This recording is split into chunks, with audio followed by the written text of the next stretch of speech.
अस्सलामुअलैकुम, मैं हूं ताबिश और आप मुझे इस वक्त मुलाहिजा कर रहे हैं मोमेंटिक न्यूज एंड मीडिया की स्क्रीन्स पर। और आज एक बार फिर से हम स्पोर्ट्स और बिलखुसूस पाकिस्तान और हिंदुस्तान की क्रिकेट पर तबसरा करेंगे। इस वक्त सबसे अहम नुकता यह है कि आया पाकिस्तान क्रिकेट टीम जिसने अपने 5 T20 मैचेस से मुतालिक अब खबरें सामने आ रही हैं और वेस्ट इंडीज के खिलाफ वेस्ट इंडीज में जाके उन्होंने खेलना है। और इसके बाद सितंबर के महीने में बताया जा रहा है कि एशिया कप जो है उसको शेड्यूल करने के हवाले से बातें हो रही हैं। और ये भी बात बताई जा रही है कि इस वक्त एक न्यूट्रल मकाम पर जो है ये इवेंट खेला जाएगा। फैजान बाकिर नकवी हमारे साथ स्पोर्ट एनालिस्ट मौजूद है। फैजान, क्या कहेंगे इस वक्त जो सियासी सूरत हाल है, जो हिंदुस्तान और पाकिस्तान के दरमियान एक तनाव है, इसके बाद पाकिस्तान और हिंदुस्तान दोनों ममालिक के दरमियान अगर एशिया कप होता है तो आप देख रहे हैं वो यूएई में ही होगा? जी, इस वक्त अगर आप हालात और मामलात को देखें तो यकीनन कि ये श्रीलंका में भी हो सकता है, बांग्लादेश में भी हो सकता है या फिर दुबई ऑप्शन है। ये 3 वेन्यूज हैं आपके पास एशिया कप कराने के, और इन 3 वेन्यूज में से कहीं होगा। पाकिस्तान में होना मुश्किल है, इंडिया में होना मुश्किल है इन करंट सिचुएशन की बात करें अगर आप। मगर आप एक तरफ ये भी देखें, आपके प्रोग्राम के इंट्रो से पहले मैं देखने वाले हाजरीन को और सुनने वाले सामीन को और तमाम उन दिल क्रिकेट से मोहब्बत रखने लोगों के लिए खुशी का पैगाम भी देता चलूं कि पाकिस्तान की वुमेन कैप्टन सना मीर को हॉल ऑफ फेम में शामिल किया गया है, जो कि पाकिस्तान के लिए और पूरी दुनिया के लिए और वुमेन क्रिकेट के लिए और वुमेन एम्पावरमेंट के लिए बहुत बड़ी खबर है और खुशाइन न्यूज है। बहरहाल, जब आपने सवाल किया कि एशिया कप करीब करीब उसकी डेट डिसाइड की जा रही है, तो मुझे लगता है कि एशिया कप कहीं डिले ना हो जाए। एक चीज मेरे जहन में ये भी है कि हो सकता है कि एशिया कप आगे हो जाए। और एशिया कप भी आप ये देखें कि अगर न्यूट्रल वेन्यू पे होगा तो 3 वेन्यूज में आपको पता है, इन 3 वेन्यूज में कहीं एक खेला जाएगा, श्रीलंका, बांग्लादेश या फिर Dubai, Abu Dhabi, Sharjah, Dubai, इनमें से। तो देखना ये है कि दोनों टीमें इस पर आने पर भी राजी होती हैं नहीं। न्यूट्रल वेन्यू होने के बाद भी इंडिया ने आने से मना कर दिया, पाकिस्तान से खेलने से मना कर दिया। तो इसके नताइज, इसकी कंफर्म डेट अपडेट जब आएगी, जब इसको एशियन क्रिकेट काउंसिल अनाउंस कर देगा इसका प्रॉपर हर शेड्यूल्ड। तो अभी यकीनन ये चीजें। और आपने दूसरा सवाल वेस्ट इंडीज के हवाले से किया कि पाकिस्तान ने वहां जाके वनडे खेलने, तो पाकिस्तान वनडे खेलेगा वहां जाकर वेस्ट इंडीज में, और पाकिस्तान की टीम का अनाउंस होना बाकी है वनडे का अच्छा, स्क्वाड का। एक ये भी तासुर अब सामने आ रहा है कि पाकिस्तान टीम जो है वो दुनिया क्रिकेट की वाहिद ऐसी टीम है जो सबसे ज्यादा T20 खेलती है, सबसे कम ओडीआई खेलती है और ना होने वाले टेस्ट मैचेस खेलती है। तो ये हमारी क्रिकेट को कितना नुकसान पहुंचा रहा है? देखिए, पाकिस्तान की अगर बात की जाए, मेरे ख्याल में अगर टेस्ट प्लेइंग नेशन में बात करें तो पाकिस्तान में वाइट टीम होगी जिम्बाब्वे के बाद शायद, जिसको सबसे कम टेस्ट मैच दिए जाते हैं आईसीसी की जानिब से। ऐसा क्यों है, इसकी वजह क्या है? रैंकिंग इसका क्राइटेरिया है कि हम ब्लू रैंकिंग में होते हैं, लास्ट टॉप 8 में या 7 में या 6 में या 5 में होते हैं, या इसके पीछे कोई और कार फरमा किरदार है और कोई और कहानियां हैं। चाहे वो ऑस्ट्रेलिया बिग 3, इंग्लैंड हो, इंडिया हो, या फिर वो बिग 5 हो, या फिर आईसीसी की अपनी लॉबी हो, या पाकिस्तान के खिलाफ अनासिर हो, दुश्मन हो। पाकिस्तान बहुत ही कम टेस्ट क्रिकेट खेलता है, जिसके से पाकिस्तान का टेस्ट क्रिकेट में वो पाकिस्तान इतने ज्यादा उसको मैचेस नहीं मिलते, इसलिए उसकी परफॉर्मेंस, उसके रिजल्ट यूं नहीं आते, क्योंकि पाकिस्तान गैप गैप से टेस्ट मैचेस खेलता है। जब आप एक क्रिकेट को बहुत अरसे अरसे बाद खेलेंगे तो यकीनन जो आपके प्लेयर हैं वो T20 वर्ल्ड बॉल क्रिकेट से रोशनास हो चुके होते हैं, वो ज्यादा खेलते हैं, तो उनकी बैटिंग टेक्निक, उनका बैटिंग स्टाइल, उनका तमाम चीजें जो वो क्रिकेट की वजह से सूदमंद, उनके लिए T20 क्रिकेट, वनडे क्रिकेट ज्यादा बेहतर हो जाती है। और टेस्ट क्रिकेट ना मिलने की वजह से टेस्ट क्रिकेट का फुकदान है, पाकिस्तान को कम सीरीज दी जाती है, जिसके से पाकिस्तानी प्रोडक्ट टेस्ट क्रिकेट से मांग नहीं होती। रेड बॉल क्रिकेट में पाकिस्तान की सलाहियत उस तरह नजर नहीं आती। और वनडे भी अगर देखा जाए तो पाकिस्तान को कम दिए जाते हैं बनिस्बत बाकी दूसरे बड़े मुल्कों की। मुकाबला किया जाए England, Australia, south Africa, New Zealand, India और इस तरह के तमाम 5 से 6 टॉप मुल्कों की बात की जाए तो पाकिस्तान को बहुत ही कम वनडे क्रिकेट दी जाती है, और शायद T20 क्रिकेट का भी यही हाल है।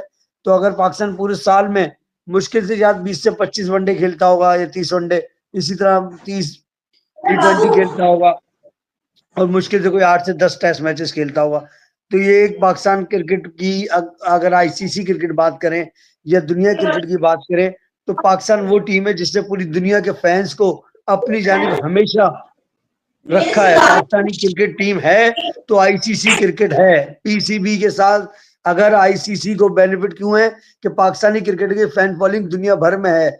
अगर इंडिया के बाद पाकिस्तान और इंडिया के बाद अगर कुछ दुनिया में क्रिकेट को फॉलो करने वाले लोग हैं, सबसे ज्यादा इंडिया पाकिस्तान को देखते हैं। इंडिया पाकिस्तान की शायकीन अच्छा, के अलावा एक दुनिया भर एक के मुझे भी शायकीन आपके सामने आ रहा है फैजान, मुझे काइंडली गाइड कीजिएगा, ये जो पाकिस्तान क्रिकेट बोर्ड का इस वक्त का मौजूदा सेटअप है, वो ऐसा लगता है किसी सर्कस से कम नहीं है। ये पाकिस्तान क्रिकेट बोर्ड नहीं है, पाकिस्तान सर्कस बोर्ड है। इसके अंदर बगैर आपने चीफ सेलेक्टर के जो है, आपने पहले कई बार टीमों को अनाउंस कर दिया, सिलेक्शन कमेटी तो थी, चीफ सेलेक्टर नहीं था। बगैर कोच के आप जो है इवेंट्स में हिस्सा लेने जा रहे हैं, इवेंट्स खेल रहे हैं, टीमों के साथ जो है बायलैटरल सीरीज खेल रहे हैं। फिर इसके बाद बगैर नायब कप्तान के आपकी टीम मैदान में उतर रही है, कप्तान है, नायब कप्तान नहीं है। अब वापस से वही पैमाना, अब तो सिलेक्शन कमेटी नहीं है, तो ये क्या मजाक बनाया हुआ है। अच्छा, ये बताएं कि माइक हैसन पाकिस्तान में है या नहीं है, जो हेड कोच नामजद किए गए हैं इस्लामाबाद यूनाइटेड के। माइक हैसन क्या पाकिस्तान में मौजूद है और अभी पाकिस्तानी टीम के साथ हैं, कैंप के साथ हैं, या पाकिस्तान की कोई क्रिकेट को फॉलो कर रहे हैं, डोमेस्टिक क्रिकेट को, डिस्ट्रिक्ट क्रिकेट को, रीजनल क्रिकेट को, ग्रेड 2 को, ग्रेड 1 को, या कोई भी क्रिकेट जो पाकिस्तान में होने जा रही है डोमेस्टिक नेशनल सतह की, क्या माइक हैसन यहाँ मौजूद हैं? अपनी ड्यूटीज, उनके लिए क्या फॉर्मूला तय किया गया है, उनको किन बुनियादों पर लाया गया है, उनको किस सेटअप के तहत लाया गया है, क्या वो सिर्फ इंटरनेशनल टूर्स पे टीम के साथ होंगे या उसके अलावा भी पाकिस्तान की नेशनल क्रिकेट पर निगाह रखेंगे? और आप कल वहाब रियाज की बात कर रहे थे कि वहाब रियाज मजबूत उम्मीदवार नजर आ। मुझे तो आज की ताजा खबर ये है कि सरफराज अहमद के काम तकरीबन मुकम्मल हो चुका है और उनका नाम तकरीबन तकरीबन तकरीबन तकरीबन मेरे सोर्सेज के मुताबिक कि उनका नाम कंफर्म हो चुका है। सरफराज अहमद को वो फुल इख्तियारात के साथ, अथॉरिटी के साथ, उनको मुकम्मल इख्तियारात के साथ चीफ सेलेक्टर का ओहदा दिया जा रहा है। सुनने में ये बातें आ रही हैं और तकरीबन काम मुकम्मल हो चुका है इस हवाले से। अब देखना ये कि क्या ये खबर, ये बातें इसी तरह जराये के मुताबिक ठीक है तो सरफराज अहमद आ रहे हैं और सरफराज अहमद चीफ सेलेक्टर के तौर पर सामने आ चुका है। उनका नाम, उनकी शराइत भी मंजूर कर ली गई हैं, अगर कोई शराइत उन्होंने की है तो। और ये देखना है शायद अभी बात इससे मुतालिक ये क्या शायद ये भी है क्या?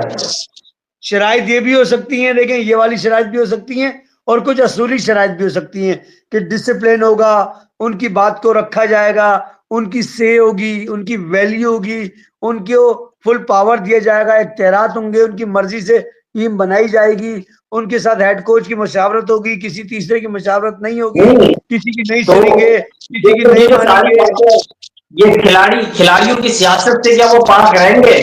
हमारे साथ एक साबका खिलाड़ी होते हैं सईद आजाद साहब, वो कहते हैं कि खिलाड़ियों की सियासत ऐसी है कि ये वजीर आजम की सियासत से भी आगे है, तो क्या उससे हाँ, ये बिल्कुल सही कह रहे हैं आप। पाकिस्तान क्रिकेट में जो सियासीयत है खिलाड़ियों के अंदर, जो टीम के अंदर, टीम में लॉबी है, जो एक दूसरे के साथी हैं, कुछ एक दूसरे के हाथी हैं, कुछ किसी के दोस्त हैं, कुछ किसी के रफका हैं, कोई किसी के यूट्यूबर हैं, कोई किसी के व्लॉगर हैं, कोई ब्लॉगर हैं, एक दूसरे की ही साथी निभा रहे हैं, दोस्ती निभा रहे हैं और ये ताल्लुकात को बढ़ा रहे हैं।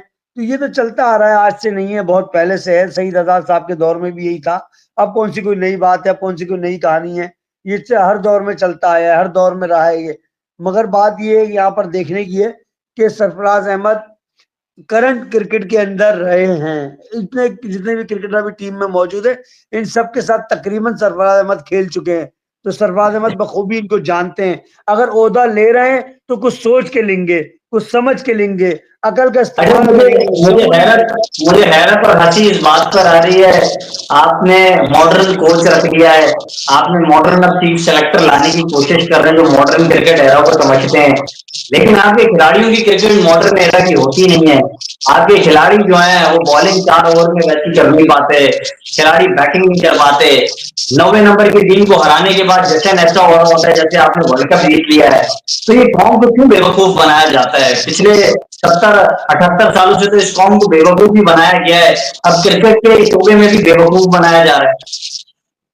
देखें, बेवकूफ बनने वाले अगर बेवकूफ बनने को तैयार हैं तो फैसला तो कौम को करना होगा, समझना तो कौम को होगा। कौम को इस बात को समझना होगा, सोचना होगा, देखना होगा और बेवकूफ बनने से बचना होगा। बेवकूफ बनने को तैयार है कौम अगर, तो बेवकूफ बनाने वाले हर मौके का इस्तेमाल करेंगे और वो बेवकूफ बना के रहेंगे। तो बेवकूफ बनने वालों का कसूर है, बनाने वालों का नहीं। बनाने वाले अपना काम कर रहे हैं, वो बना रहे हैं, बनने वाले ना बने, उनको किसने रोका बनने से? बात ये है कि 9 नंबर की टीम को हराएं, बहरहाल बांग्लादेश एक व्हाइट बॉल क्रिकेट की अच्छी टीम है, अब काफी साल हो चुके हैं 96 से लेके आज तक। तो अब 9वें नंबर पे 8वें नंबर पे, ऐसे तो 8वें 7वें 6ठे नंबर पे वेस्ट इंडीज भी रही है, मगर 2 T20 वर्ल्ड कप चैंपियन है वो। इसी तरह जिम्बाब्वे भी टॉप टीम रही है, बॉटम में है। इसी तरह आयरलैंड भी टॉप टीम बॉटम में है, टॉप में है, कभी ऊपर है नीचे। मगर अब व्हाइट बॉल क्रिकेट में आप किसी को भी कमजोर हरीफ या आसान हरीफ या इस तरह की नहीं कह सकते। हाँ ठीक है, जो व्हाइट बॉल में हम किसी को भी कमजोर हरीफ नहीं समझ सकते। यूएसए ने भी हमें यूएसए में हराया था, आयरलैंड ने भी हमें आयरलैंड में हराया, जिम्बाब्वे हमें हरा चुका है वर्ल्ड कप के मैच में। और रेड बॉल नहीं, अफगानिस्तान अफगानिस्तान ने हराया नहीं हराया? अफगानिस्तान ने आपको जो है हिंदुस्तान में शिकस्त दी, तो सब कुछ हुआ है। पाकिस्तान की टीम के साथ वो कुछ हुआ है जिसको जिक्र करते हुए शायद मैं आपको बता दूं, बरमूदा ने नहीं हराया, नेपाल ने, बरमूदा ने, हांगकांग ने, मलेशिया ने नहीं हराया। हम उनके साथ खेलते भी नहीं है, वो क्वालिफाई करके आएंगे तो वो हमें हरा देंगे। ओमान तो आई थी क्वालिफाई करके, ओमान आई और बहुत सारी टीमें आई। बड़े वर्ल्ड कप इससे पहले जो हुए उसमें बरमूदा भी आई थी क्वालिफाई करके, और बहुत सारी टीमें आती रही हैं। तो बात ये हार जीत तो खेल का हिस्सा है। देखिए पाकिस्तानी कौम इसलिए, पाकिस्तानी टीम इसलिए हारती है कि जो गरीब ममालिक है इनका कुछ चंदा हो जाए, फंडिंग हो जाए, इनकी थोड़ी वाह वाह हो जाए, मार्केट वैल्यू हो जाए, से हो जाए। तो अपने पड़ोसियों का, गरीबों का ख्याल रखना भी हम मुसलमानों का, यूएसए से हारने की क्या वजह थी? यूएसए तो गरीब ममालिक नहीं था। यूएसए से हारने की ये वजह तो नहीं थी वहां का वीजा परमानेंट कराना था, ग्रीन कार्ड लेना था। नहीं, उस टाइम तो हम गरीब थे ना, हमने उनसे माल लेना था। उस टाइम हम गरीब थे, तो हारने की वजह थी कि हमने उनसे माल लेना था, हमने उनसे पैसा लेना था हारने पे। तो बात ये कि हार जीत तो खेल का हिस्सा है, और खेल को खेल की तरह रखा जाए। बहरहाल ये सब बातें रस्मी है। क्रिकेट में बहुत कुछ हुआ, ऑस्ट्रेलिया भी बांग्लादेश से हारी है। अशरफुल ने 100 किए थे, मैकग्रा और गिलेस्पी जैसे बॉलर को धो धो के धनिया कर दिया था और पुदीना कर दिया था अशरफुल ने बांग्लादेश के। तो क्रिकेट में ऐसी बहुत सारी रीत और रिवायात हैं, बहुत सारी ऐसी चीजें होती रही हैं। पाकिस्तान जो कभी आईसीसी इवेंट में इंडिया को हराता नहीं था, एक दौर ऐसा भी आया कि पाकिस्तान ने 10 विकेटों से आईसीसी इवेंट में इंडिया को हराया। जाते जाते मैं आपसे एक आखिरी बात करना चाहूंगा, भले आप इस पर बड़ा लंबा और तवील तबसरा कर लें। नकवी साहब ने बड़े कॉन्फिडेंस का इजहार किया था जब हिंदुस्तान की टीम पाकिस्तान नहीं आ रही थी। उनका मीडिया चीफ कह रहा था कि आईसीसी चैंपियंस ट्रॉफी के लिए हम पाकिस्तान नहीं आएंगे। और उस वक्त तक नकवी साहब ने कहा था कि क्रिकेट की विक्ट्री होगी और क्रिकेट जीतेगी, और क्रिकेट इस तरह जीत गई क्योंकि हिंदुस्तान का बयानिया जो है वो कामयाब हो गया। अब एशिया कप करीब आ रहा है और हिंदुस्तान जो है वो पाकिस्तान पर क्या दबाव डालेगा? क्या वो कहेगा कि वो एशिया कप से विड्रॉ कर रहा है, एशिया कप नहीं होगा, एशिया कप जैसा बड़ा इवेंट जो है वो दुनिया क्रिकेट में खत्म हो जाएगा क्योंकि बीसीसीआई और हिंदुस्तान की जो मौजूदा हुकूमत है उसकी सियासत वापस से अपना कोई रंग दिखाएगी? और नकवी साहब का कॉन्फिडेंस वैसे ही मरिया मिट तो नहीं होने वाला है। देखिए एक तरफ अगर आप ये बात करते हैं तो अभी आईसीसी के सदर कौन है? जय शाह। तो जय शाह के दौर में ही तो सना मीर को हॉल ऑफ फेम मिला है। सही।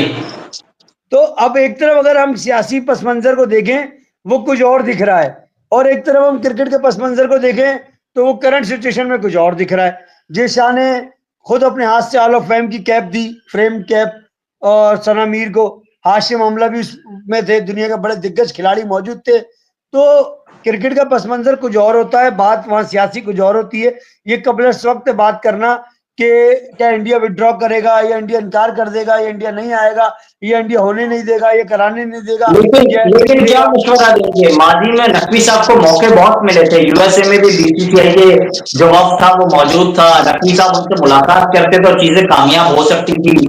जय शाह पाकिस्तान आए थे और उन्होंने तस्वीर खींच के डाली थी अपने एक्स अकाउंट पर, और उन्होंने कहा था वंडरफुल एटमोस्फेयर ऑफ पाकिस्तान। उन्होंने नकवी साहब ने जाकर उनके साथ सेल्फी खिंचवा ली, उनको बात करनी थी उनसे कि चैंपियंस ट्रॉफी आ रही है। तो ये सारी चीजें अब उन्हें बात करनी होगी ना, कि वापस से सेल्फियां खिंचवा के घर आ जाएंगे, वापस अपने कमरे में आराम करेंगे। नहीं, बात तो करनी होगी, बड़ी ऑथेंटिक बात करनी होगी, मुकम्मल बात करनी होगी, डिटेल बात करनी होगी, एक एजेंडे के मुताबिक बात करनी होगी। लेकिन गद्दे कलामी के मामले में ये भी पता है फैजान, जो मुआहिदा किया है वो मुआहिदा अगर ब्लैक एंड व्हाइट में आपके पास, मेरे पास, हमने तो नहीं देखा है, अगर उनके पास मौजूद है वही मुआहिदा दिखा दे कि ये मुआहिदा 3 साल हुआ है। नहीं, मुआहिदा तो वो नहीं दिखा पाएंगे क्योंकि मुआहिदे की हकीकत मेरे नजदीक तो कुछ भी नजर नहीं आती, और हकीकत का इससे कोई दूर दूर तक ताल्लुक नहीं है। अगर थोड़ी सी भी इंडिया ने फंडिंग शो की तो पाकिस्तान की क्रिकेट बोर्ड झुका झुका चला जाएगा। और मोहसिन नकवी साहब वैसे ही अब अपने तकरीबन इस पीरियड को देखें तो काफी टाइम गुजार चुके हैं सियासत में भी, क्रिकेट बोर्ड में भी। और फिर देखें उनका तो महीना आ रहा है, अगला महीना उनका ही है, वो कुछ ऐसी ये हमदर्दी वाली वीडियो डाल देंगे जुलझने की, घोड़े की और मुहर्रम की।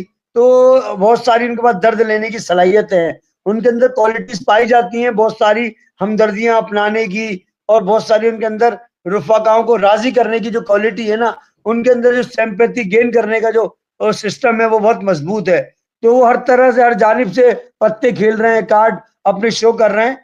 तो देखना है कि क्या इंडिया के साथ उनका एक कार्ड चल पाएगा, इंडिया दोस्ती पाकिस्तान दोस्ती हो पाएगी क्रिकेट के इतिहास में, क्या एक बार फिर पाकिस्तान इंडिया जुड़ पाएगा, साथ खेल पाएंगे, साथ बड़ी मशहूर बात हो है, पाएंगे। बड़ी बात है, एक अहम बयान है कि हिंदुस्तान और पाकिस्तान के दरमियान जो खलिश है शब खलिश में तब्दील हुई है। रंजिश और नाराजगी की जो बात है क्या वो इख्तिताम पजीर हो जाएगी और कोई ऐसा बीच का रास्ता निकल आएगा क्रिकेट के हवाले से, कोई ऐसा रास्ता हतमी तौर पर निकल आएगा। मोहसिन नकवी साहब जो है वो तो अपना हनीमून पीरियड गुजार रहे हैं, फैजान नकवी साहब यही कह रहे हैं, उनकी जानिब से यही कहा जा रहा है, लेकिन ये हनीमून पीरियड अब इख्तिताम होने के करीब भी है। नकवी साहब हमारे साथ मौजूद है, बहुत शुक्रिया कीमती वक्त देने के लिए नकवी साहब। नहीं देखिए ताबिर साहब, इख्तिताम से पहले बता दूं कि अगर उनका पीरियड इख्तिताम के करीब है तो मेरे पास टाइम नहीं है, बोर्ड को आप ये मेरा मैसेज दे दीजिएगा कि एक नकवी के बाद दूसरे नकवी के बाद टाइम नहीं है बोर्ड की जिम्मेदारी संभालने को। और तो इसलिए अभी आप मोहसिन नकवी को कुछ दिन रखें, जब मैं फैसला कर दूंगा उनका तो फिर उनकी छुट्टी हो जाएगी। अब नकीम साहब कह रहे हो खुद इनका फैसला करेंगे। बहुत शुक्रिया नकीम साहब कीमती वक्त देने के लिए, आप मौजूद थे, गुफ्तगू कर रहे थे, इजाजत दीजिएगा। अल्लाह।